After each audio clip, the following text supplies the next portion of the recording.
আসসালামু আলাইকুম রহমতুল্লাহ।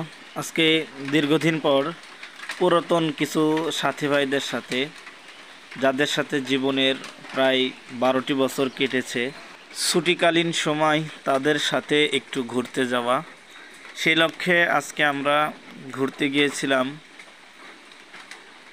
বগুড়া জেলার ধুনট থানার গোসাইবাড়ি ইউনিয়নে নতুন একটি চমৎকার বাঁধ দেখতে।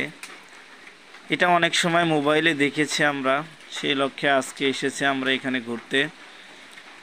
এখানে আমার সাথে অনেক পুরাতন কিছু সাথী ছিল, আবার অনেক ছিল না, অনেকেই মিস করেছি আমরা। বিশেষ করে আমাদের যারা শুরু ছাত্র ছিল তাদেরকে আমরা অনেক মিস করেছি। সুন্দর একটা মনোমুগ্ধকর পরিবেশ। এটা যমুনা নদীর উপরে গোসাইবাড়ি ইউনিয়নে গোসাইবাড়ি সাতমাথা থেকে প্রায় 3 কিলোমিটার রাস্তা ভিতরে এই বাঁধটি নির্মাণ করা হয়েছে। অনেকে হয়তো মোবাইলে এটা দেখেছেন, ভিডিও ধারণ করেছে অনেকেই।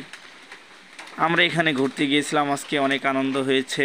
দিন শেষে আবার যার যার গন্তব্যে ফিরে গিয়েছি। জায়গাটা আসলে অনেক সুন্দর, আপনারা চাইলে এখানে আসতে পারেন।